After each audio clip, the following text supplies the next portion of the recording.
What's good, everybody? Today, Marvel Snap announced their biggest update ever. I'm here to do a breakdown of everything that Marvel Snap announced. There's going to be brand new features coming to Marvel Snap. There's 16 new cards. At the end of the video, I'm going to make sure that I show off each one and what they're gonna do, all their abilities. So let's jump right into it so that we can break down everything new that's coming. The Power Cosmic is Marvel Snap's best season yet. We've got some new variants. The Infinite and the Collector both have incredible variants, but there's a brand new card, and I think you're gonna love it. The Silver Surfer, the Sentinel of the Spaceways, is finally here. He's gonna be playable in Marvel Snap. And what does Silver Surfer do? So he's a 3/0. He has an on-reveal ability, grants your other 3 cost cards plus 3 power. So the first card that we're talking about is going to be Silver Surfer, and he's going to be a part of that season pass. Silver Surfer looks like an absolutely incredible card. On reveal, he's gonna give all your 3 cost cards plus 3 power. He's going to really work out well with a lot of the most popular 3 drops in the game. He's gonna make Killmonger that much stronger. He's gonna give power to Ironheart. He's gonna make Thor an actually incredible power card. Storm is gonna get power when she's sitting there hanging out in a flooded location when your opponent thinks that she's just stuck at 2 power. Cerebro, Captain America, Cosmo, Mr. Fantastic. These are some of the most popular cards to play in certain decks, and Silver Surfer is just gonna make them better. And he's gonna create brand new synergies with Wong and Odin. But let's move on to the really good stuff. And the first really awesome thing that we're talking about is that token shop that we've all been waiting for. Since the beginning, players have been asking us for ways to target specific cards they really want for their deck. And we are adding the token shop, which will be a great way to target exactly what you want. Starting at collection level 500, you'll start to earn collector's tokens, and you can take those tokens over to the token shop, which rotates every 8 hours with a card that you don't have from Series 3. The thing that everybody's been complaining about in Pool 3 is that the cards are too random to get. For my situation, I don't have some of the best cards in the game right now. I don't have Wong, I don't have Arrow, I don't have Death, I don't have Deadpool. I can't even build a Destroy deck right now in Pool 3. But now there's going to be a solution. You're going to be able to get the tokens from your caches and your reserves. Instead of boosters being in those packs, we are now going to have these tokens that we are going to immediately be able to purchase something that pops up in the shop.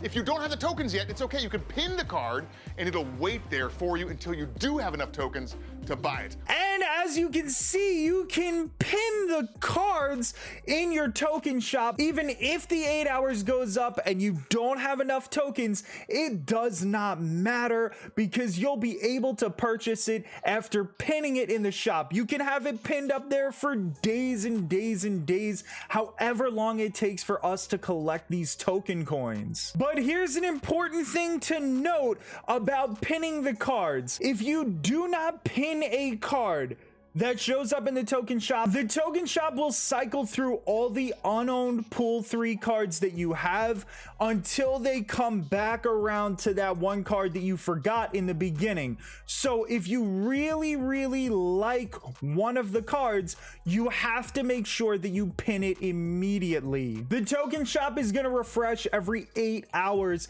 and you might have another 50 cards to go in Pool 3. So 50 times 8 hours is quite a long time. So a big question that everybody's got is, how much are these cards going to cost in the token shop? You can see right here, Series 3 cards are going to cost 1,000 tokens. They're calling them Series 3.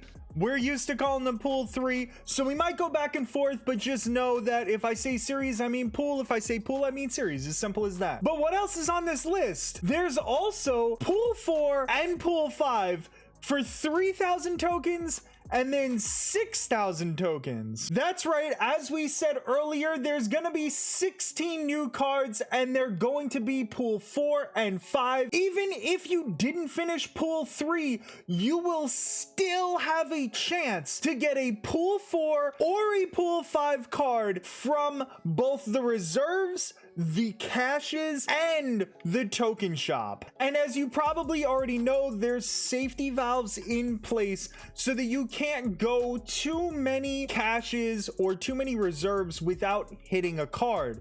Well, the same safety valve is in place for Series 4. You are guaranteed to hit at least one pool 4 card within 40 caches. So that is a very large number, but these Series 4 and Series 5 cards are going to be a lot rarer to get. But just knowing that we're guaranteed no matter what happens within 40 caches, you're gonna get at least one pool 4 card is pretty cool. And that's all well and good, but I'm already at collection level 1500 or 2000 or even 1000, and you've already gotten a ton of boosters. It's too late for you. You can't get any collector's tokens. Well, I got some really good news for you. They are going to gift us tokens already. If you are between collection levels 500 and 999, you are going to get 3,000 tokens right away. And if you're between 1,000 and 2,999, you're gonna get double that. You're gonna get 6,000 tokens so that you can start buying those cards immediately. We need to really prepare for this brand new token shop because there are cards that you want and I want. Well, the best thing to do is to save up your credits and gold from now until we get to the new season pass. However, if you're at collection level 1000, you're going to get double the amount of collector tokens. If you're at 950, well, instead of saving all those credits, I would highly suggest you get yourself to collection level 1000 right away. If you're at collection level 560, obviously that's probably going to be really difficult in the next 2 weeks. But if you're close, you gotta make that push because it's gonna be well worth it for double the amount of tokens. And the same goes for if you're getting close to that collection level 3000.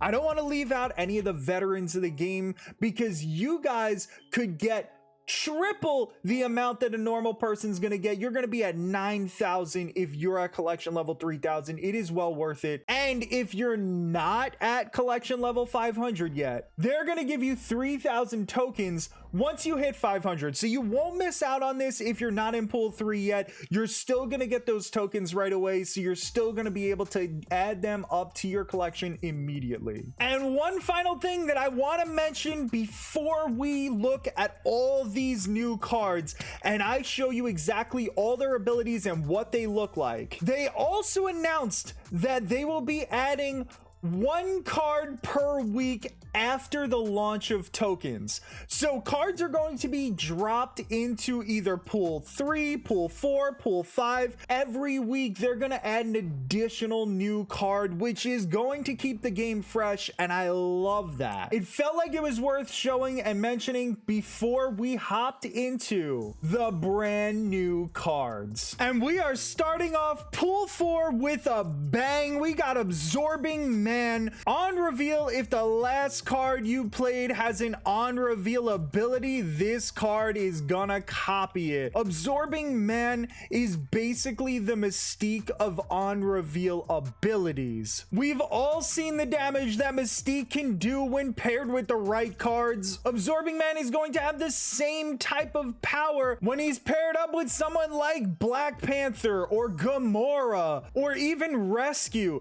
There are so many on reveal cards that Absorbing Man can take their on reveal ability. It's going to be absolutely bananas. The next pool 4 card is Agent Coulson, who's gonna add a random 4 cost and 5 cost card to your hand when he's revealed. Agent Coulson is going to guarantee that on turn 4 and turn 5, you have really strong, nice cards that you can play. He's going to add a lot of variety to the game because you never know what he's going to come out with. Agent Coulson's going to work with a ton of really good cards. The next pool 4 card is a Tuma. If you have another card here at the end of your turn, destroy this. Atuma is going to be sort of a Namor type of card. You're going to want him to solo carry a location for you, or you're going to use 0 right before Atuma, and now you're going to have a 10 power drop for 4 energy. He's going to be insane. When you discard Helicarrier from your hand, replace it with 3 random cards. Helicarrier is going to be an incredible synergy with Hela, with your discard decks. It's gonna work really well with Quinjet, making cards cost 1 less. Helicarrier really fits that shield random card theme that we've got going on. Luke Cage is gonna be so fun. He'll have an ongoing ability where your cards can't have their power reduced. All the locations in the game that are really hurting your cards, as well as the Spider-Woman type plays that are trying to mitigate the power that your cards have, Luke Cage is going to prevent all that from happening. He's gonna make your board consist of basically all Colossuses with different levels of power. Maria Hill, when she gets revealed, she's gonna add a random 1-cost card to your hand, again on theme with all the shield agents and the shield vehicles. Maria Hill is going to help out those Devil Dino and Collector decks. If M'Baku is in your deck at the end of the game, it's gonna leap to a random location. He's kind of like a new version of Angel that pops out and could potentially win you a location that your opponent didn't expect. And we also get She-Hulk, who costs 1 less for each unspent energy last turn. You're not gonna have a card that you can play on certain turns. She's gonna have really good synergy with Sunspot. She's basically a diet version of Infinite. And the last pool 4 card is Titania. And when any card is played at this location, this card switches sides. She is going to keep your opponents completely confused. She's gonna be switching back and forth from your location to their location. She's gonna be a really cool card that you can add to a variety of decks. But now we're moving on to pool 5, and these are the rarest and probably the best cards in the game. The first one we got is Bast, and on reveal, he's gonna set the power of all cards in your hand to 3. Bast or Bast, I honestly don't know how to pronounce it.